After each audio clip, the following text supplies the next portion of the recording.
Okay, so now we're live on YouTube for the second seminar today for the Atlantic Day of the Regional Week presented by VECA. Thanks also to our gold sponsor, Everlast. So this morning we have Al Yagelis, who woke up pretty early all the way on the West Coast to be with us this morning. Hi, Al. Hi, how are you, Steph? Pretty good. Yourself? Good. Wide awake? Yeah. So what is it you're going to talk to us about today?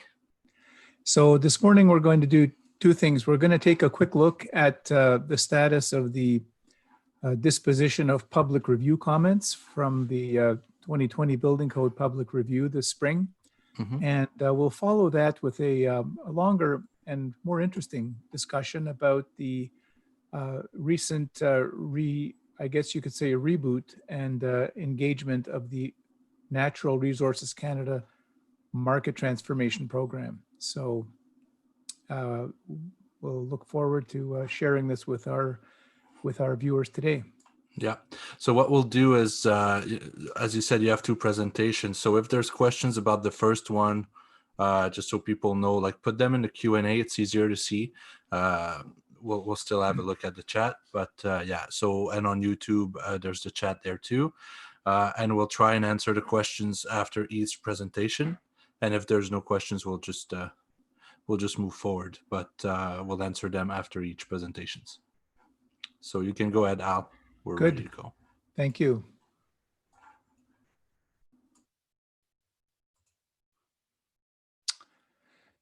You got the slide there on the screen? Sounds good. Yes, all good. Great.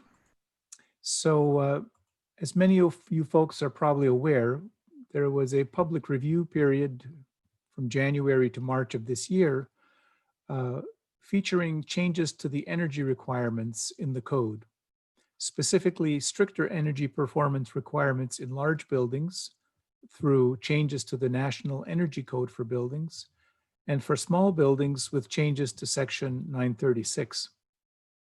And these changes focused on primarily the concept of introducing defined tiers or steps of higher than base code performance into the national code. This is something that the province of British Columbia had launched back in 2017, an energy step code, which had defined a pathway from where the code was at that time to where they want it to be in 2032 in the case of British Columbia. And they defined 5 steps that would get them to a net zero level of construction in 2032. And the national code is doing a similar thing. I think they have a similar timeline in mind. And this was the first edition of the code that the 2020 code will be the first national code that actually starts putting in place these tiered or stepped performance levels.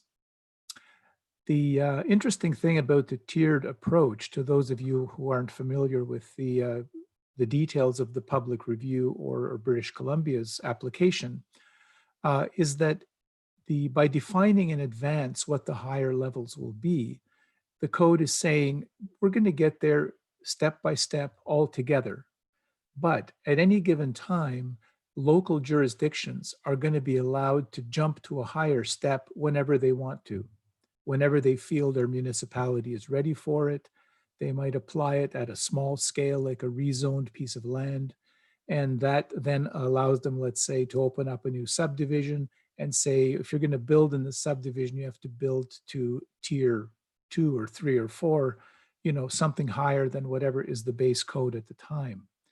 And the idea of that is that it lets the industry and municipalities to voluntarily build to a higher than base code level.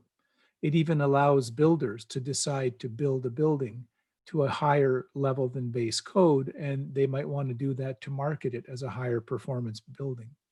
So that's kind of the concept behind these tiered codes. And the idea is that the tiered approach helps to build capacity over time for progressive base code steps by allowing localized pockets of higher performance requirements that allow smaller scale attempts to learn to build at those higher performance levels. That's kind of how that is how the concept is intended to work.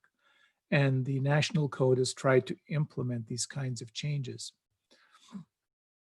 Fenestration Canada commented on some of these changes, as well as some other associations that were concerned about them in the window industry.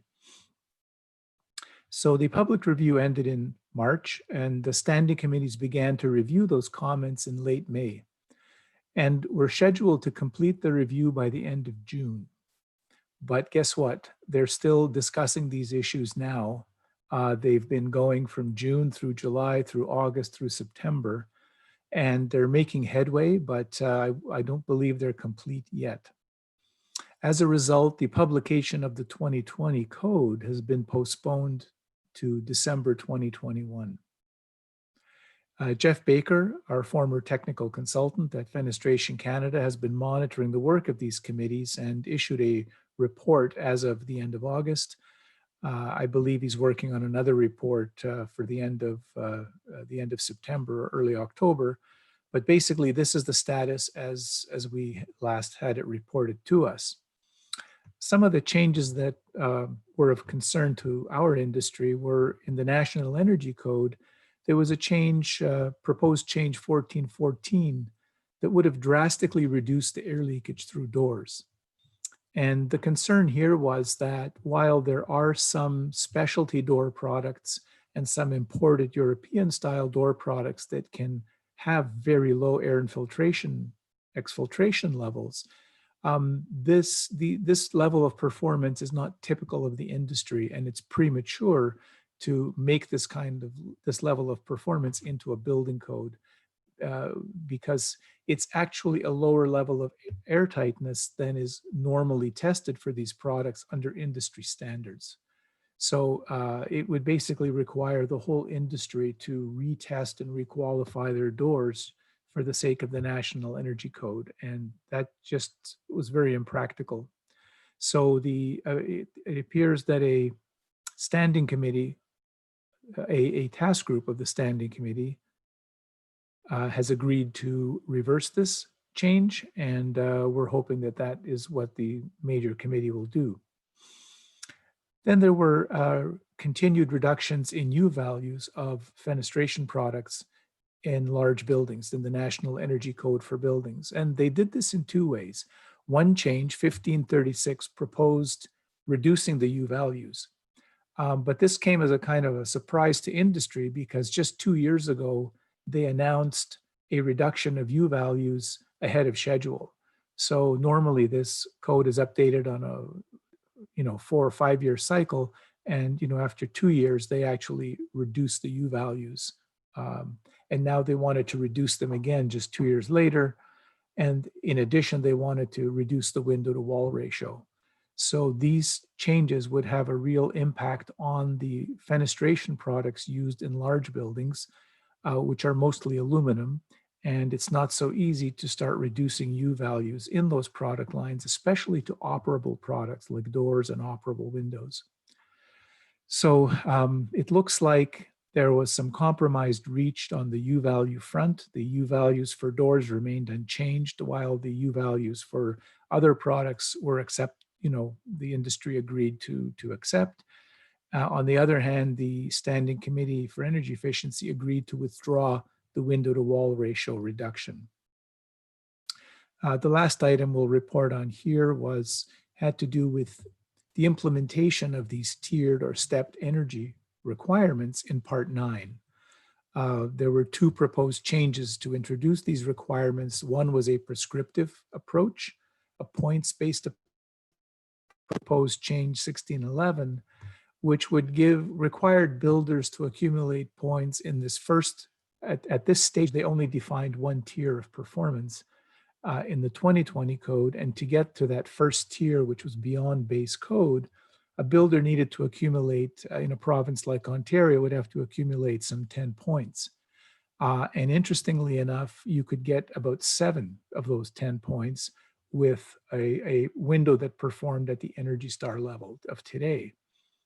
And this is one of the interesting things that starts becoming apparent in this next generation of the code we're going to look at is that the value of high-performing windows is recognized by a code to a greater extent than it is today.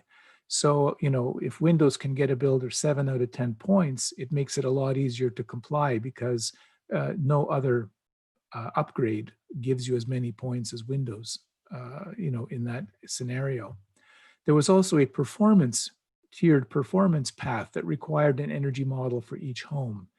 And so both of those are working their way through committees. The builders have had a lot of concern about these changes and how it affects their work, their world. There were associated changes that introduced airtightness testing and so on. And so much hard work is being done by the standing committees and their associated task groups. And we're hoping that they'll get it all worked out and give us a functional code for 2020.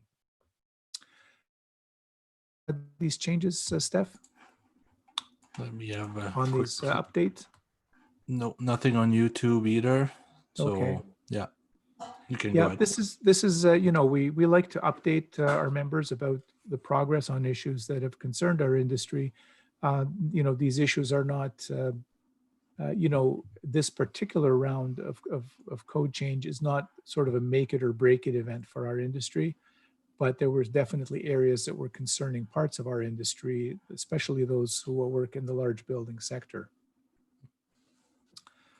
Okay, we'll switch over now to the other presentation, which has to do with an update to the Natural Resources Canada Market Transformation Program.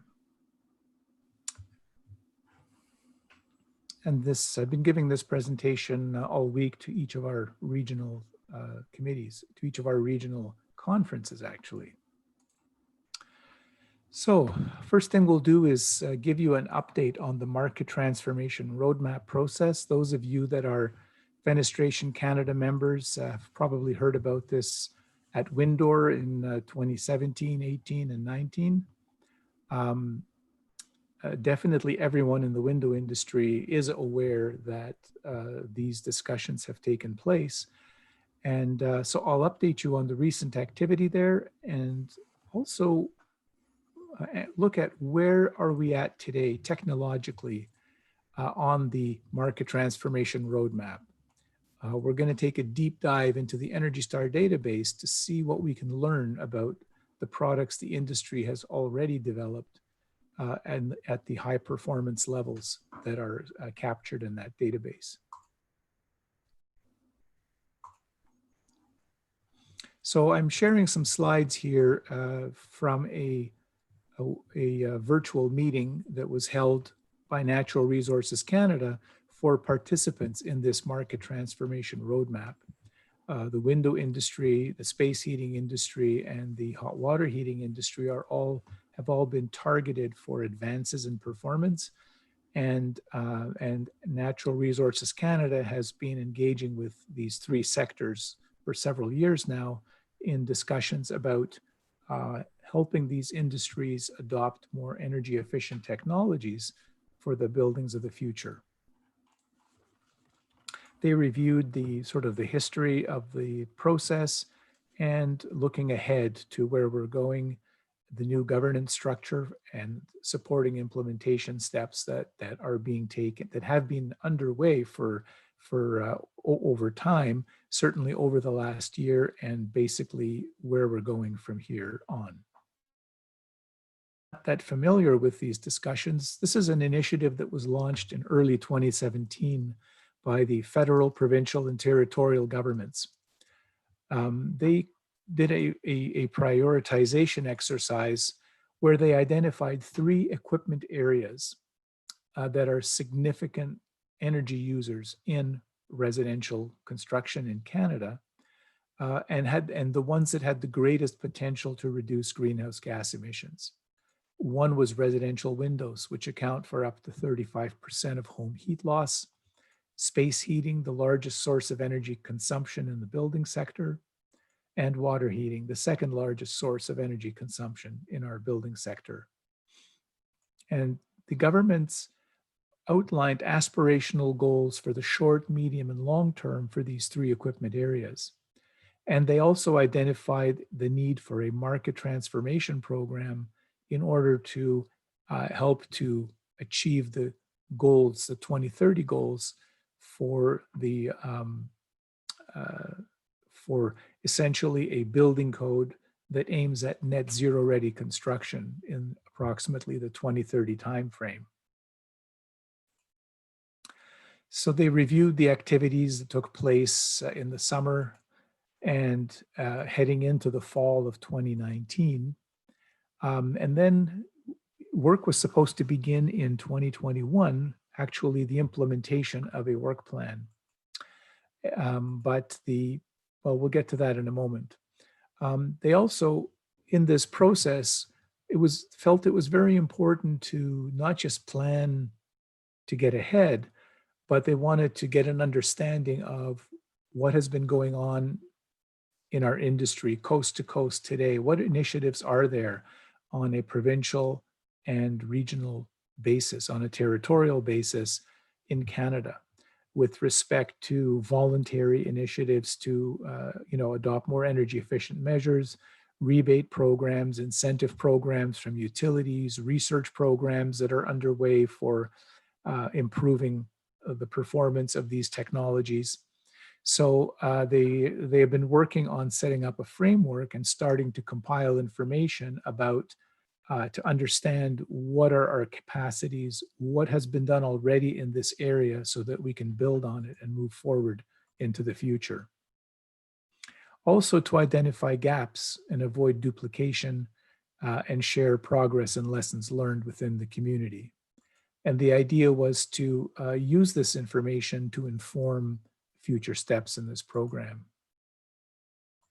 So they, again, they reviewed the 2019 activities and what they were expecting to roll out in 2020, and which finally we're starting to do that just now. And the reason they're starting to do that now is that the fall 2019 election put the process on hold along with other government work. And so this led them to working quietly in the background on issues when they couldn't work formally in an active way, consulting with industry and so on. So during this period, we certainly, as Fenestration Canada, tried to stay in touch with NRCan. We actually had a chance to meet with them in Ottawa in February for some high-level discussions. And by summer, at our spring conference in June, we had Kimberly Curran, Chief of Standards Development at NRCan, speak to our industry about the pros and cons of regulation in the market transformation process. And recently in August, Jamie Houland, the director of the equipment division, confirmed in a webinar that the market transformation at work had already restarted, is underway, and that we would be formally working towards starting to work together this fall. So during that update, we learned that they've appointed a new staff project coordinator who is actually going to be dealing full-time with the industry teams in the three sectors we've talked about: windows, space heating, and hot water. He's our interface for information, communication, logistics, setting up meetings, and so on. They gave us a first run at compiling this lay of the land document. It's a database that can be viewed as a spreadsheet at this time. And at this point, they had identified some 180 programs across Canada in water heating technology, space heating technology, and window technology. At this point, it looked to me like a list that mainly included utility and government incentive plans, but there were some research and other activities on the list, and I think they're certainly going to be working to make that a richer and more complete document as we move forward. And by the way, this is a process that's going to take years. So we're at 2020 now. There are goals defined for 2025 and 2030. And NRCan has now asked these three industries to work with them. They want to work with us. We of course want to work with them to participate in this process rather than just have the government, put regulations on the industries that if they're ill-conceived, they're not effective in producing the results that are desired. So this is a process where it makes sense to work with industry and work together along a market transformation pathway. And this slide shows the process where when you have a new technology, it might be a more efficient way of heating water or buildings. It might be a more efficient window frame and glass designs. To get from the R&D stage to the point of being able to commercialize a product, to the point of creating a market large enough so that a substantial portion, if not a majority, of manufacturers are using that technology, you can't really put it into the code until that technology is in the market and already significantly available across the country in all regions and territories.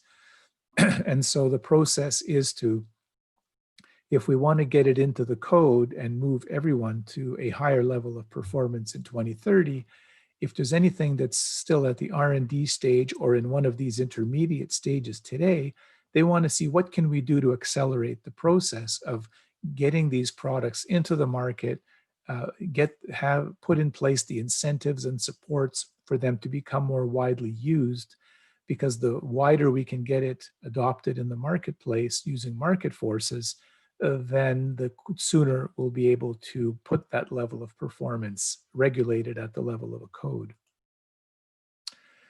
The update for fenestration in this workshop was, of course, in the window industry, we knew this, but there are other stakeholders here as well. It was the new Energy Star specification, which was significantly stricter than the former specification. And so now only high efficiency products can qualify for the Energy Star program. And a significant proportion, I think I heard it was something like more than half, maybe 2/3 of the Energy Star database was cleared out with the adoption of this new stricter specification. They've also, through the Office of Energy Efficiency, engaged key industry associations to continue the dialogue on market transformation. The Quebec Fenestration Association, the AVFQ, the Fenestration Association of BC, and Fenestration Canada. They also described the governance structure of this operation. At the top, we have the Federal, Provincial, and Territorial Steering Committee. These are representatives of federal, provincial, and territorial governments, the ones that are working on energy policy. Below them is the Roadmap Advisory Council, and at the bottom tier are the 3 experts teams: windows, space heating, and water heating experts teams. The purpose of the expert teams is to provide technical input and assessment of existing activities that support the roadmap. Secondly, to provide a forum for the sharing of new ideas and initiatives, and identifying new activities related to research, development, and deployment. And thirdly, to address barriers that would exist in wider adoption of these new technologies in the marketplace.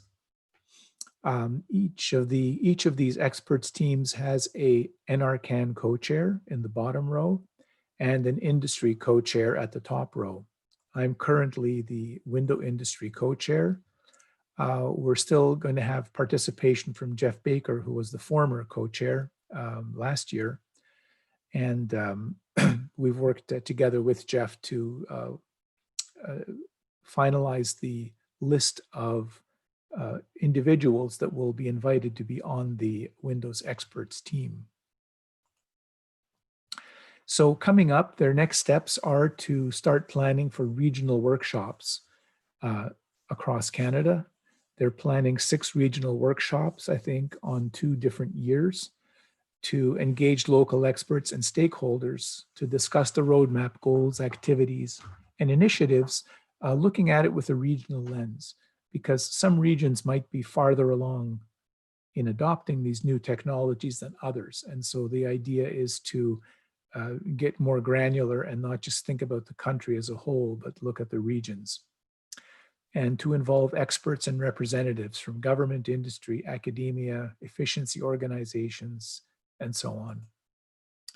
The workshops then could help to develop regional blueprints. We might need to focus on specific eliminating roadblocks or incentivizing or educating, on a regional basis, a smaller geographical area to deal with more regional issues, and also to facilitate best practices and so on.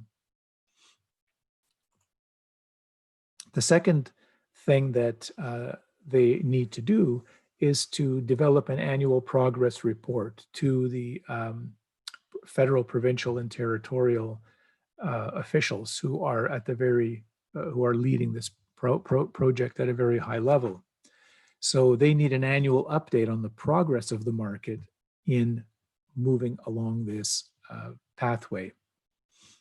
And they're using a kind of a visual scorecard approach, that is based on data from the industry participants to understand, for any given technology in one of these energy sectors, in any of the technologies that are relevant to achieving the 2025 and 2030 goals, where are we at this point in time? Green means that it's available, it's working, it's acceptable.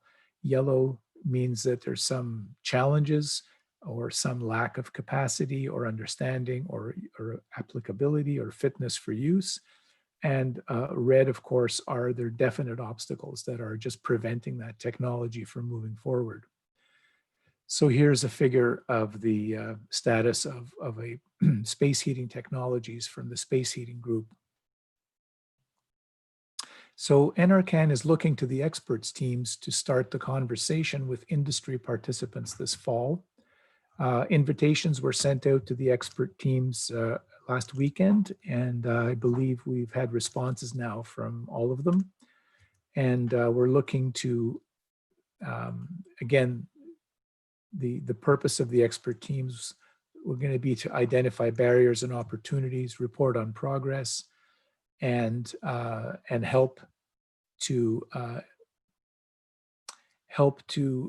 roadmap, basically help to answer the question with respect to the yellow, green, and yellow, green, and red dots, basically to help update the Roadmap Advisory Council, not just with a graphic and dots, but with actual information underlying that about exactly where each sector is at.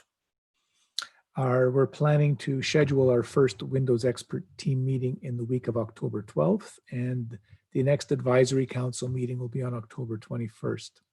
So this process is at the level of the expert teams is just starting now. Up until now, most of the work that's been done on this market transformation roadmap has been by the NRCan folks. This is the stage where we as industry get to be involved and start working with them. And as I say, it's a process that will take years, and we'll be updating you on periodically as we progress here. With respect to chairmanship of these expert teams, that's something that's going to be a revolving thing. So, the fact that I'm a co-chair right now doesn't mean I'll be co-chair for life. I think they're going to want to rotate people through the co-chair roles to keep the activity fresh and to continue to have, different perspectives in the process. So, given this talk about the lay of the land and where is the industry at today, I've been involved in the industry. I've done some product design myself. I understand the technologies that we have. I understand the challenges of the manufacturing environment. I thought I had a fairly good idea on where we're at technologically, but I wasn't sure just how widely, I knew what we could get to theoretically or even get to practically, but it wasn't clear how much of the industry knew that and where exactly are our manufacturers in respect to being able to offer products at these higher performance levels.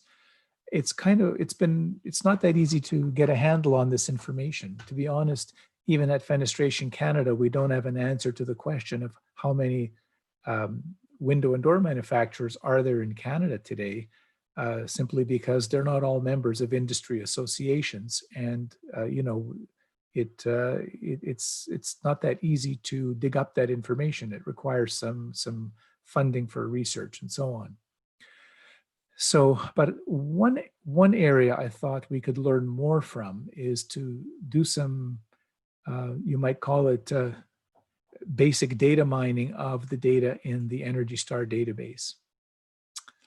So at this 2018 window, the window industry's progress toward these goals was presented in a report to the Energy and Mines Ministers Conference in August 2018. And there they represented their scorecard, where they thought the window industry was at that point in time. And the scorecards are basically identifying the 5 A's of market transformation. Availability, does the technology exist? Accessibility, does the market have access to that technology? Awareness, does the market know about the technology? Affordability, is it affordable? And finally, acceptance, is the form, fit, and function of the technology acceptable to the end user, to the people who buy and install energy devices? With respect to windows at the level of a U factor of 1.6 in metric units, all green lights. Yes, we have the technology, we know how to use it, it's affordable, it's acceptable. When it comes to windows with a U factor of 1.2, there were a couple of yellow lights. Yes, we have the technology, yes, the market has access to it, but maybe not everyone knows about it. Maybe it's not affordable. Basically, these yellow lights meant there were serious concerns about the affordability or whether the market actually knew about the technology. That's what they felt was the case in 2018. And then the aspirational goal for 2030 was a U factor of 0.8, basically expecting windows to be twice as good as where they would be today. And here there was significant uncertainty. There was concern that the technology might not exist, that the market may not have access to it, that the market definitely didn't know about it, and it was not clear whether it was affordable or perhaps it was known to be unaffordable. And the form, fit, and function, acceptability was rated as to some extent. Based on the consultations they had undertaken up to 2018, that was their impression of the readiness of the window industry to achieve these goals. So I thought maybe we could learn more from the Energy Star database. And maybe we could get a better handle on whether that scorecard actually represents where we're at today, or maybe we're farther ahead than that. So we downloaded the latest version of the Energy Star database from the Energy Star website maintained by NRCan. And we restricted the analysis to look at just the products that were of the category Energy Star most efficient. Most of you are aware of that Energy Star has a base level of qualification. A product can meet the Energy Star program and have an Energy Star label. And then there is a more energy efficient option called the most efficient. And products to qualify for the most efficient, they have to be significantly better in performance than the base Energy Star level. So we filtered and summarized the files just the Energy Star most efficient files to see what we could learn about the highest performing products in the database. So Energy Star has defined the most efficient level as a U value of 1.05 in metric units or 0.18 in inch-pound units. And because our energy ratings for Windows are harmonized with the US, we generally use the steps in the inch-pound units as the progress steps, because you can't really measure a level in between 0.7 or 0.18 in the American NFRC system.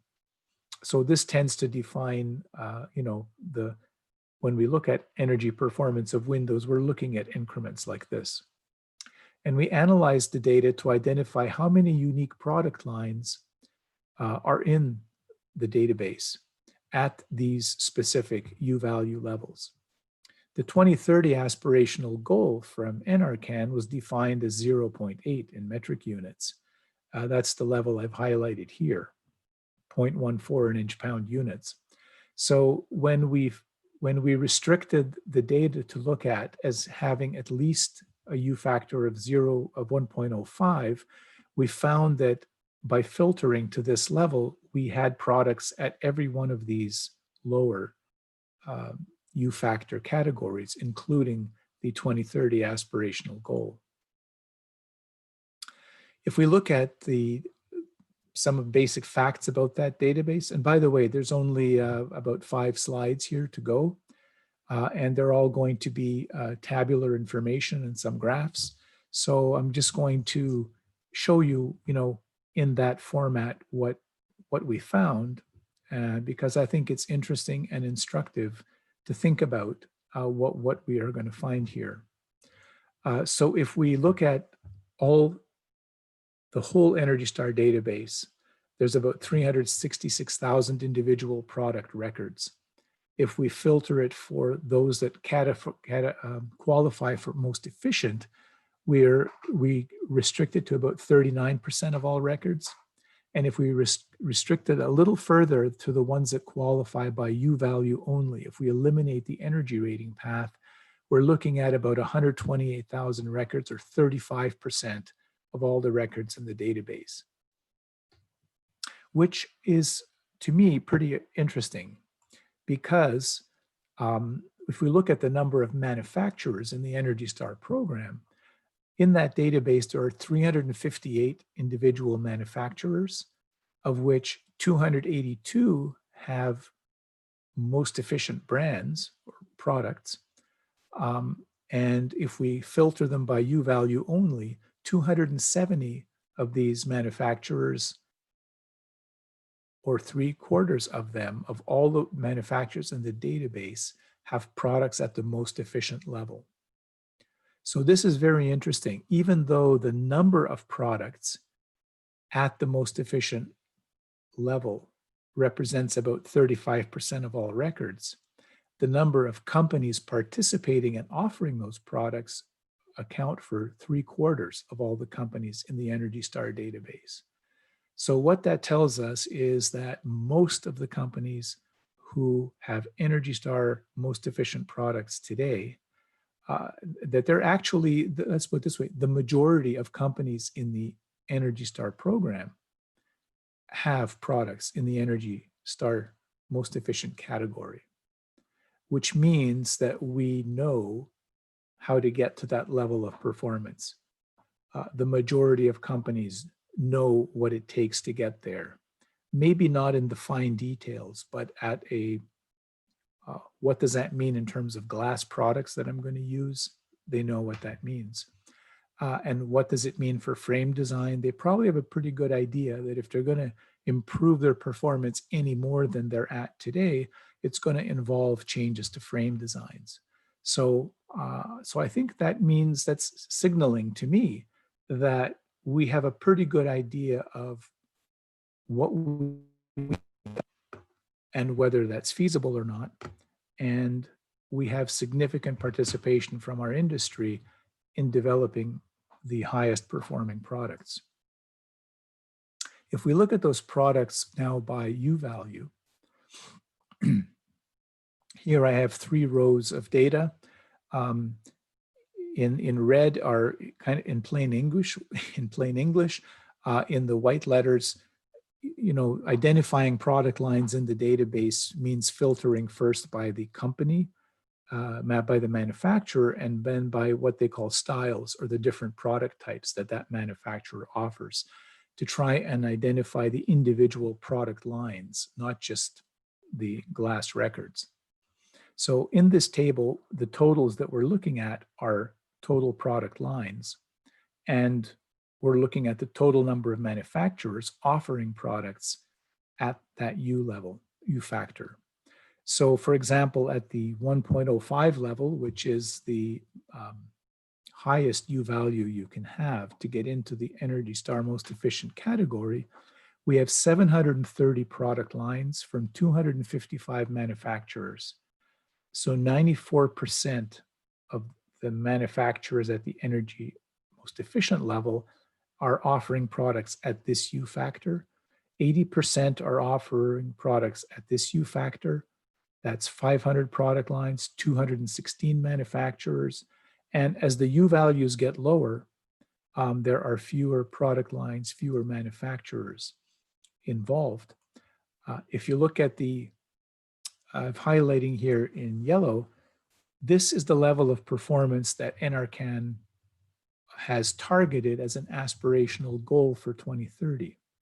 At this point, we have about 110 product lines, 84 companies offering them, which represents about 31% of all the companies in the Energy Star database.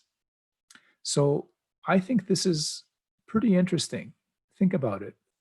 A third of the companies that have Energy Star most efficient products have products at this level, which amounts to about 84 companies out of 360 odd companies in the total database.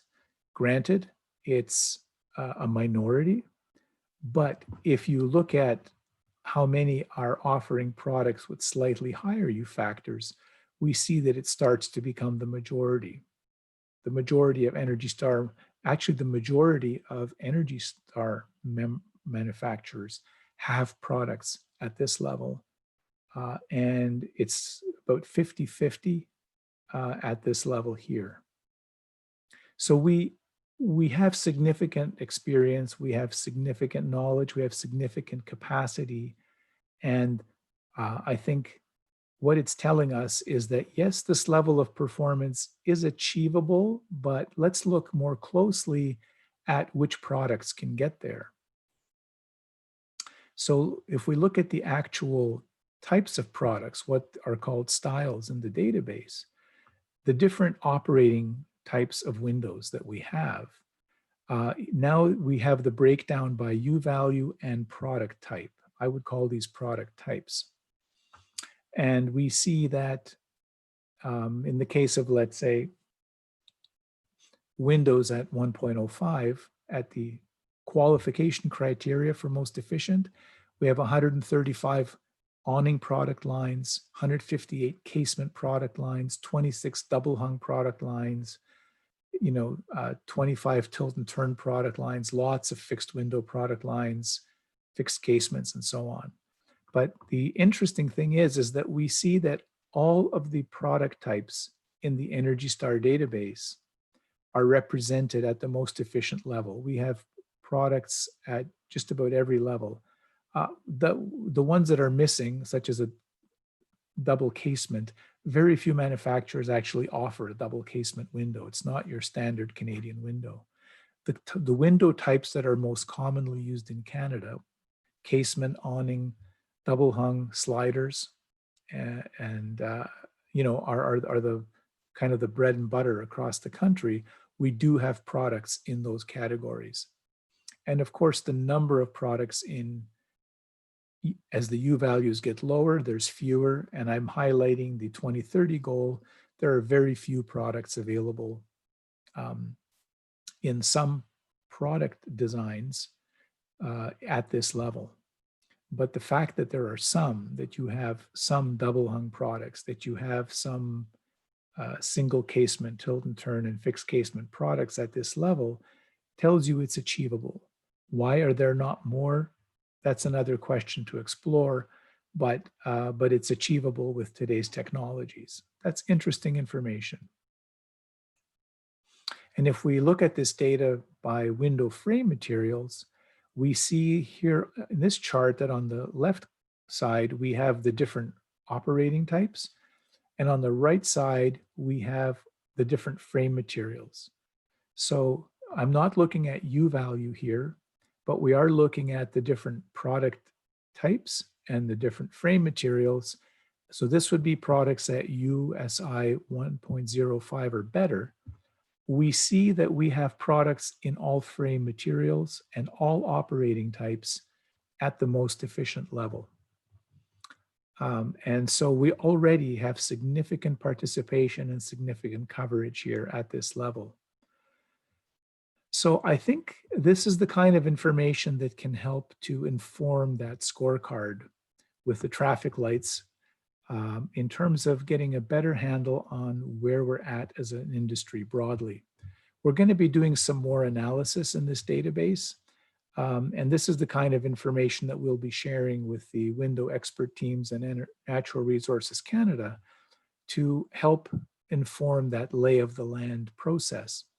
But I'm pleased to share this information with Fenestration Canada members and participants at this conference, as it's interesting to know that this is where the industry is at today. It doesn't mean that we're selling a lot of these windows. And some of these windows are the same as the regular Energy Star window, they just have a different glass package in them. But the point is that by having them in the database, it means the energy modeling is done. It means these products actually exist. And it does reflect our capability, not necessarily how widely they're sold in the marketplace today. So this is useful information to inform future discussions on this subject. And that's really the end of what I have to share here. But I found this to be very, very interesting and frankly, very encouraging. And I'd like to know if we have some questions from our participants, Steph. Yeah, we actually do. I think, well, Carl asked for the percentage between operating versus fixed, but I think you touched on that after. So, yes, yeah. Yes. I mean, you can see that here. Yeah. Clearly everybody in the industry knows fixed windows are evaluated at a larger size, and a fixed window has less frame compared to glass. For at any given size of a fixed window, the glass to frame ratio is higher. And because the glass is the most thermally efficient part of the window system, we all know that it's easier to achieve a low U value in a fixed window. And so that's really why Carl's asking the question. So as you can see, yeah, we have lots more fixed products than we do in the other operating types. And really, the important thing to know is what's this breakdown. So I hope that this chart, is the kind of thing that Carl will find interesting. Great. So we have Don asking, why are we going back and forth from ER to U value in evaluating windows and being most efficient? It is difficult to explain this to the contractors and consumers. They find it confusing. You're absolutely right. They find it confusing. I'll be honest. I will complain about NRCan here. They've done a terrible job of explaining to the industry, not our industry, the window industry knows, but they have not explained to consumers or builders the pros and cons of the ER, the energy rating path, or the U value path. They've actually ignored and avoided the subject for years. It's been extremely frustrating because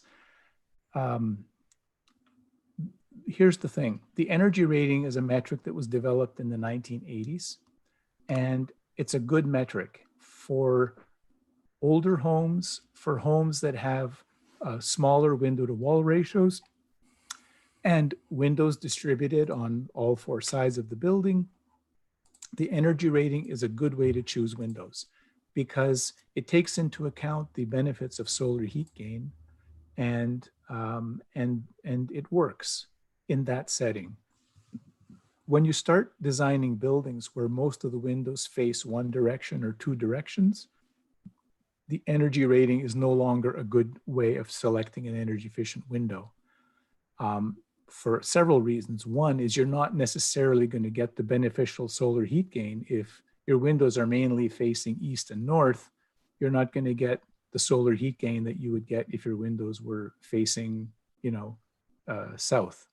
So, but if all your windows face south and you're choosing windows on the base of energy rating, you might experience significant overheating in your home. So, but then also is partly due to the window to wall ratio. The thing is, the new homes we're building today are not like the homes we had in the 80s. And for the new homes we're building today, most windows are facing one or two orientations primarily. And the market wants large window to wall ratios. They want, when on the walls that actually have the windows, you have a lot of window. And as we are now building more highly insulated, more energy efficient walls, when we choose products by energy rating, builders are unhappy because their buildings overheat. The customers are not happy with the homes and they blame the windows. And of course, the windows were not properly chosen. Natural Resources Canada has not explained this to builders. So builders have been buying the less expensive energy rated windows. They tend to be less expensive because they're counting on solar heat gain. They don't have to have as good an insulating value. So they choose the least expensive Energy Star option, and it turns out to be the least optimal energy option.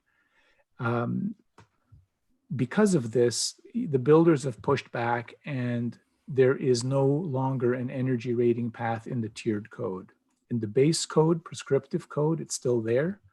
But in the tiered code proposals that we saw from Natural Resources Canada in the public review, there's no longer an energy rating path. And there will not be going forward. As you start to design more energy efficient buildings, you can't count on random solar heat gain. You need to design for it. And when you design for it, it's more appropriate to use U value and solar heat gain coefficient. You can use that in a HOT 2000 model to actually evaluate the performance of the home. Energy rating will help. So energy rating is a metric that is not going to remain in the code as we go to these higher tiers. So I hope I've answered your question and more. Energy rating, as I say, it's a good metric for replacement windows in much of Canada, and especially in older homes. It's not a good metric for designing high efficiency, high performance homes, and is going to be falling out of the code. So. Okay, so we have Alan asking, how many of these models got there with a surface number 6 low E? You know what? The most efficient ones, quite a few of them did. And I think behind that question is the understanding that that's not the optimal glass package. Mm-hmm.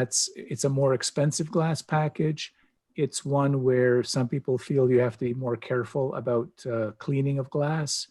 It's not considered optimal, and it also can result maybe in less visible light transmission. So in many ways, it gives you that little extra bump in performance, but with a glass package that is probably less desirable to the homeowner in the long run. So I think, yes, when I say yes, looking at the database, someone with industry knowledge like myself can often tell from the data in the database whether they're looking at those extra coatings or not.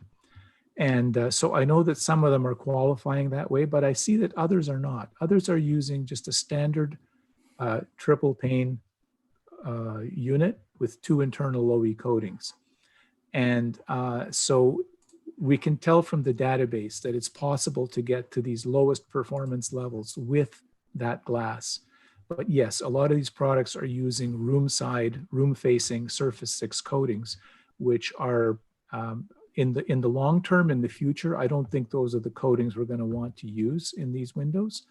But the fact that some companies are getting there without those coatings just by smarter frame designs, and I think it's the companies with older legacy frame designs that are having to rely on those extra glass coatings to get to that level of performance.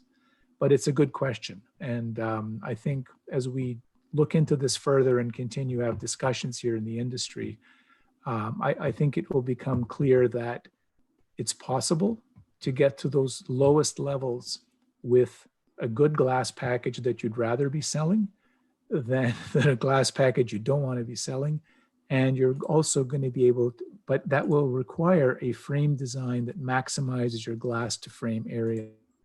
And I think if you look at the trend in the high performance window designs, you're going to see narrower frame sight lines and deeper frames inwards to the building as the solutions to the high performance problem.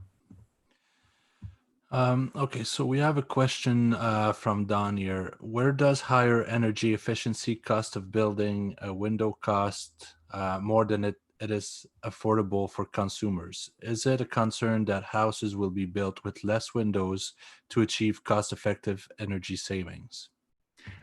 This is the natural concern of people in the window industry today. Today, a triple glazed window costs more than a double glazed window. And if you look at energy cost savings paybacks, it doesn't necessarily pay back in the long run, just on energy savings alone. And people are concerned, basically manufacturers are concerned that they're going to be forced to put into the market product lines nobody wants to buy. And under the building code today, you can build anywhere in Canada today and meet code with a double glazed window. So what's the incentive for builders to buy triple glazed windows? What's the incentive for homeowners to have triple glazed windows? Yes, they're more expensive. They're not cost effective today. But what we're seeing, for example, the experience of the BC Energy Step Code, where from step 3 on, a home requires a HOT 2000 model for every home that's constructed. And when they start doing the energy modeling, the value of triple glazed windows, actually, they cost more, but they save the builder money because then the builder needs less insulation. They need to less money on their mechanical system. The prescriptive code today does, it tries to make everything a little bit better. It tries to make the windows a little better and the walls a little better and the roof a little better, and by trying to be better everywhere, you get a situation where, you can add more and more insulation to the outside of the home, but if the windows are the worst performing element, and if you're losing, a huge proportion of the home's heat through windows, making the windows 30% better makes a huge difference. And so when they start doing the energy modeling, it starts to become cost effective to the builder to actually use the high performing window because they save money on the other things they had to do under the prescriptive code. They might not need as much insulation. It's better to spend that extra money on the window for the things you'll trade it off that you don't have to do that you did have to do before. So I think what's going to be evident is that when they introduce the tiered codes, the builders are going to see under the tiered code that it makes, the window is the cost-effective first step. And one of the things I was struck in reviewing the proposed change that introduced the prescriptive point-based system under the tiered code is that a high-performing window of around the Energy Star level could give a builder up to 7 points out of the 10 they need for a zone, say zones 5 and above in terms of climate zones. And then if you look at all the other things, how many points you get for this thing, you'll get 1.5 points, for something else 2 points, for something else 3.2 points. And then you come to the windows, you get 6.9 points. So that starts telling the builder that window gets me a lot under the point system. And the reason it does, if you did the energy model on that home, the energy model would reflect the fact that the window improvement from double to triple glazing, from a double glazed unit with one coating to a triple glazed unit with two coatings, actually has a big impact on that energy performance, on the heat loss. The whole cost equation begins to change. And so I understand the fears are that these products will always be unaffordable and always be undesirable. Um, Looking ahead to what's happening in the marketplace in British Columbia, the demand for those triple glazed windows is growing, and the builders are preferring that because it becomes a cost-effective way to build at that level.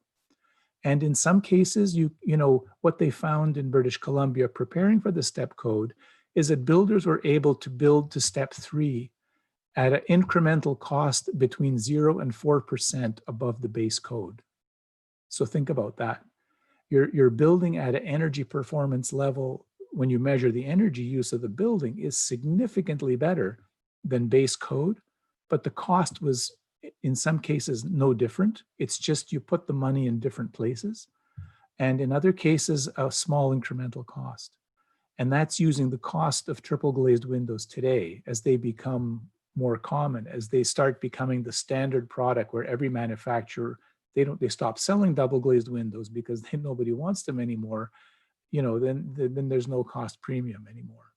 So I think it's hard to appreciate the value triple glazed windows will have until you see how it's working in some of these markets where they're ahead of us in terms of moving down this stepped or tiered code approach. But I think the marketplace will actually start to favor those triple glazed windows once we get there. Okay, so we have Ashley asking, I find that everyone now is talking about Energy Star and energy efficient windows. However, one of the main thing lost is the building code requirements. Does it mean the building code requirements for the region the window is being installed? Is there anything that can be done to ensure that consumers are getting products that are in compliance with the building code? So I'm not sure what Ashley meant by what's getting lost is building code requirements. What I think he might be asking is, or saying, is that people are focusing on energy performance, but they're not getting products that are NAFS tested. Maybe Ashley could clarify his question. Is that what he's asking? In other words, if all the focus is on energy efficiency, but you might not be getting, the manufacturers might not be doing the other testing that's required under the code. And I'm wondering if that's what he's asking. Okay, we'll just give it a couple. Yeah, let's give him a few minutes to answer. Are there any other comments, or was Ashley the last one? Yeah, that was the last one. So that was the last one. Okay. Yeah, in the meantime, while we wait for that, maybe you can mention what's your next presentation, the one coming up, like just so people on the line know. Yeah, the next presentation is what's new for windows and doors in the 2015 National Building Code. That's the title of the presentation to keep it shorter. I'll give you the message is more about the windows in large buildings than the windows in small buildings. So in terms of residential windows, doors, and skylights, there's really nothing changed from a NAFS point of view in terms of structural air water testing. But there is a big change in that area for the commercial fenestration products that the code didn't really address in the 2010 code, and they are addressing it big time in the 2015 code. So the changes are really big in the large building sector, not so much in the small building sector, but it's an interesting presentation anyway. I think anyone that's doing work in large buildings should watch that presentation, because it's a part of the code that I haven't seen anyone talk about it yet, but I think it's very significant. So. Okay, well, we don't have any precision from Ashley at this point, so I I think Well, we'll. I'll just make a comment. Okay. I have Oh, heard from some folks in Atlantic Canada that it just there's, come in, Al. Sorry oh, to it's coming cut you in? off. Super. Yeah, yeah. Okay. So, saying that is correct. I find the NAFS rating are not the focus and are non-compliance in terms of PG rating, design pressure, etc. Is there a program that manufacturers can install to ensure compliance? Yeah. So, so this is one area that I think there needs to be more education. And in fact, the last presentation I'll be giving today is a presentation that we're developing at Fenestration Canada that will be aimed at builders and window manufacturers to help them appreciate what is required for code compliance. I know that in some regions, building officials have focused mainly on the energy efficiency, and that has led window manufacturers to conclude that, well, the only thing building officials care about is energy, so I don't have to bother with that other testing stuff. But under the code, yes, you have to do the structural air water testing as well as the energy performance qualification. You have to do both. You can't drop one in favor of the other. And so I think it's mainly to do with, building officials sometimes have a tough job in some regions. Their budgets maybe are limited and they maybe feel that they can't cover all the bases. And so they cover the ones that they feel are most important. And so they tend to maybe not enforce some parts of the code as thoroughly as others. And of course, in those markets, some of the manufacturers may say, if nobody's watching, why should I waste my money there? So, but so there could be a genuine lack of understanding of the code um, on the part of both building officials and builders. There could also be a case that people just haven't got around to that yet. But we'd like to make everyone aware of what the code requires, just so that we're all competing on a level playing field, so that we all realize the rules of the game that we are expected to play by as manufacturers, under the laws of the land. So the third presentation I'm giving today is called Window Performance Testing and Labeling in Canada. And we actually make it very clear why it's so important not to neglect the structural air water performance properties of window, door, and skylight products. So stay tuned, tune into that third presentation, Yeah. window performance testing and labeling in Canada, either on YouTube or following it, live on this conference to tackle that subject. Yeah. Okay, well, great. Thanks for the presentation. So just want to thank again Vecca and Everlast as the sponsors. So yeah, as we said, the next presentation is at 12 Eastern Time. So what's new for windows and doors in the 2015 building code? So we'll see you there, I guess, in a couple minutes. Okay, thanks everyone. Thank you.